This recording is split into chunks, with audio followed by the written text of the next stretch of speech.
Hello friends, welcome to Sachin की पाठशाला। Recently आपने न्यूज़ सुना रहेगा, व्हाट्सएप ने new UPI payment services launch किया है, तो उसके बारे में हम डिस्कस करेंगे। इवन जो ये चीज़ें हैं व्हाट्सएप ने अपने ट्वीट में ही बताया था। एंड हम सबको पता है व्हाट्सएप जो है उसे ओन किया है फेसबुक ने। एंड फेसबुक के जो सीईओ हैं मार्क जकरबर्ग, उन्होंने भी एक वीडियो पोस्ट में कहा था कि ही इज़ ऑल्सो एक्साइटेड कि व्हाट्सएप जो अपना न्यू यूपीआई पेमेंट सर्विसेज जो है लॉन्च कर रहा है, तो वो लोगों के लिए बहुत ही आसान होगा। जैसे वो एक मैसेज सेंड करते हैं वैसे ही मनी ट्रांसफ़र कर सकते हैं अपने फैमिली या फ्रेंड तक, और ये बिल्कुल फ्री होगा, इस पर कोई चार्जेस नहीं होंगे। और ये जो पेमेंट सर्विसेज ये अवेलेबल होगा 10 इंडियन रीजनल लैंग्वेजेस में। व्हाट्सएप ने अपना जो यूपीआई पेमेंट सर्विसेज है वो पहला लॉन्च किया था ब्राज़ील में, तो ब्राज़ील पहली कंट्री है जो ये सर्विसेज यूज़ कर रही थी। अब तो इंडिया में भी व्हाट्सएप ने ये सर्विसेज लॉन्च किया है। इंडिया में तो ऑलरेडी ऐसे बहुत सारी कंपनीज़ है जो यूपीआई पेमेंट सर्विसेज जो प्रोवाइड करती थी, जैसे फ़ोनपे, पेटीएम, मोबीक्विक, गूगल पे, अमेज़ॉन पे। जो अदर बैंकिंग सेक्टर है वो भी ऐसे सर्विसेज प्रोवाइड करती थी, यूनिफाइड पेमेंट इंटरफेस। अब ये जो यूपीआई है ये बहुत ही सिंपल है मनी ट्रांसफ़र के लिए। जैसे हमें पहले मनी ट्रांसफ़र करना होता था तो हमें बैंक अकाउंट डिटेल्स चाहिए रहती थी, अकाउंट नंबर, जिसको भेजना है उसका नाम, आईएफएससी कोड, तो ये डिटेल्स हमें बार बार फिल करने पड़ते थे to transfer the money. But UPI में क्या है, एक यूनिक आईडी बन जाता है, जैसे name@sbi.com।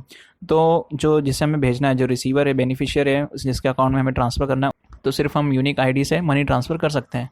अगर हम देखेंगे इंडिया में व्हाट्सएप ने तो ऑलरेडी 2018 में लॉन्च किया था, बट एक टेस्टिंग मोड था, ये यूपीआई टेस्टिंग मोड था, बट अभी तो फुल्ली लॉन्च हो चुका है।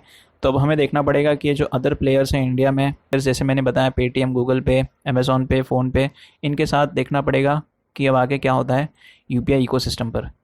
अब जो भी हम मनी ट्रांसफ़र करते हैं या फिर जो भी इन्फॉर्मेशन होता है हमारे ट्रांजैक्शन का, वो कहीं ना कहीं जो कंपनीज़ जो है ये यूपीआई सर्विसेज जो है प्रोवाइड करती हैं, वो कहीं ना कहीं सेव करती है। ठीक है, तो आरबीआई का रूल है कि ये जो भी जितने डेटा हैं, जैसे money transfer, information on payments, जो ट्रांजेक्शन हो रहे हैं, कस्टमर के डेटा, ठीक है, अमॉन्ग अदर इन्फॉर्मेशन जो डिटेल फिल होती है वो इंडिया में स्टोर होना चाहिए। तो जब 2018 में व्हाट्सएप ने अपना टेस्टिंग चालू किया था यूपीआई प्लेटफॉर्म पे मनी ट्रांसफ़र के लिए, तो उसे रेस्ट्रिक्शन दिया था ओनली फॉर 1 मिलियन यूज़र्स के लिए for over 2 years.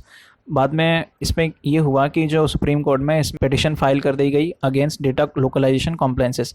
Data localisation compliance ये होता है कि जैसे अभी मैंने बताया कि जो भी चीज़ें हैं, इंफॉर्मेशन ऑफ द यूज़र, जो वो ऐप यूज़ कर रहा है पेमेंट सर्विसेज का, उसका ट्रांजैक्शन, अकाउंट डिटेल, सब कुछ जो चीज़ें हैं वो स्टोर होती है, और उसे स्टोर करना है आरबीआई के रूल के अकॉर्डिंग इंडिया में ही।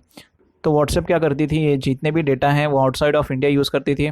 तो इसके अगेंस्ट में सुप्रीम कोर्ट में पिटिशन फाइल हुई, और बाद में 2019 में व्हाट्सएप पे एक अटैक हुआ। तो सुप्रीम कोर्ट से आरबीआई कहती है कि आप व्हाट्सएप पे को अलाउ मत कीजिए कि इंडिया में वो लॉन्च करे अपना जो यूपीआई पेमेंट सर्विसेज है, क्योंकि वो जो डेटा है वो स्टोर नहीं कर रही है इंडिया में, वो आउटसाइड ऑफ इंडिया स्टोर कर रही है। उसके बाद व्हाट्सएप अपने जो डेटा लोकलाइजेशन कॉम्प्लाइंस है उसमें सुधार लेती है और एनपीसीआई को इन्फॉर्म करती है। सेम थिंग जून में एनपीसीआई आरबीआई को इन्फॉर्म करती है कि व्हाट्सएप ने फाइनली जो भी डेटा लोकलाइजेशन कॉम्प्लाइंस है उसे फुलफिल किया है विद ऑल लॉज, और नवंबर 5 को एनपीसीआई जो है वो ग्रीन सिग्नल देती है व्हाट्सएप को to launch its UPI payment services in India. अब देखो व्हाट्सएप के जो टोटल यूज़र्स हैं इंडिया में वो है 40 करोड़, बट एनपीसीआई जो है, that is national payment corporation of India, इन्होंने सिर्फ फर्स्ट फेज़ में, मतलब अभी जो सर्विसेज जो अलाउ किया है वो सिर्फ 2 करोड़ यूज़र्स के लिए अलाउ किया है फर्स्ट फेज़ में। और व्हाट्सएप ने इसको लेकर 5 बैंकों के साथ टाई अप भी किया है, पार्टनरशिप भी किया है। और वो 5 बैंक कौन कौन से वो मैं आपको बता देता हूँ। ICICI bank, HDFC bank, axis bank, SBI and Jio payment app. और ये जो ऐप है या फिर जो पेमेंट सर्विसेज हैं व्हाट्सएप के, इसे कैसे यूज़ करना है वो मैं आपको बता देता हूँ। सबसे पहले तो आपको व्हाट्सएप ऐप ओपन करना है, फिर आप जहाँ पे मैसेज टाइप करते हैं वहाँ पे एक अटैचमेंट का सिंबल है, उसे जैसे ही आप ओपन करेंगे तो आप ये जो पेमेंट का आइकॉन है ये देख सकते हैं अपने व्हाट्सएप में। आप इस पर क्लिक करेंगे, देन एक्सेप्ट एंड कंटिन्यू, फिर आपको अपना बैंक सिलेक्ट करना है, एंड देन जो एक एसएमएस है उसे वेरीफाई करना है, जो आपका मोबाइल नंबर है वो बैंक अकाउंट के साथ लिंक हुआ है। देन एक यूज़र आईडी बनेगा, फिर उसके बाद आप यूज़ कर सकते हैं ये सब चीज़ों को। हम सब ये जो मैसेजिंग ऐप है व्हाट्सएप, ये सब जो यूज़ करते हैं, डिफरेंट जो अब तक के यूपीआई पेमेंट सर्विसेज ऐप थे सब अलग अलग यूज़ करते थे, कोई गूगल पे, कोई पेटीएम, कोई फ़ोनपे। तो आने वाले टाइम में हम ये देख सकते हैं कि व्हाट्सएप जो है कैसे एक बड़ा इम्पैक्ट दे सकता है यूपीआई इकोसिस्टम पर, क्योंकि जो यूज़र्स हैं वो व्हाट्सएप पे को ही एक प्रीफर करेंगे, क्योंकि इसमें एक सिंगल जो ये एप्लीकेशन है एक मैसेज के लिए तो हम यूज़ ही करते हैं, साथ में अगर हमें पेमेंट भी करना है वो भी इसी के अंदर इंक्लूड कर दिया गया, तो हम क्यों डिफरेंट ऐप्स पे जाएंगे, सेम ऐप पे ही यूज़ करेंगे। तो इसको देखते हुए एक मोनोपोली ना हो करके, क्योंकि अभी तक हम देखेंगे तो गूगल पे का जो मार्केट शेयर है वो 42% है, फ़ोनपे का जो है वो 35% है, एंड अदर्स लाइक अमेज़ॉन जो है भारत पे उनका कितना है 23% है। सो टोटल अगर मैं बता दूँ, गूगल पे एंड जो गूगल पे एंड फ़ोन पे है, सो अकेले में गूगल पे एंड जो फ़ोन पे है वो 75% मार्केट शेयर होल्ड कर रहा है। एंड अब ये व्हाट्सएप जो है उसको देखते हुए एनपीसीआई ने 30% कैप अनाउंस किया है जनवरी 2021 से।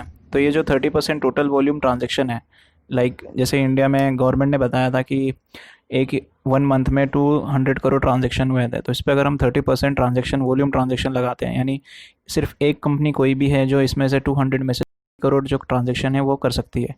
तो इससे ये होगा कि कंपनी फिर आने वाले टाइम में ये देखा जाएगा कि व्हाट्सएप जो है या फिर अदर जो पेमेंट सर्विसेज हैं, यूपीआई पेमेंट सर्विसेज, वो अपने यूज़र्स के लिए एक ट्रांजेक्शन लिमिट लगा सकती है, पर डे में इतने ट्रांजेक्शन होंगे, या फिर अगर वो फुलफ़िल कर लिए ट्रांजेक्शन तो फेल ट्रांजेक्शन ऐसा शो होगा। तो 30% जो है कैप अनाउंस किया है जनवरी 2021 से।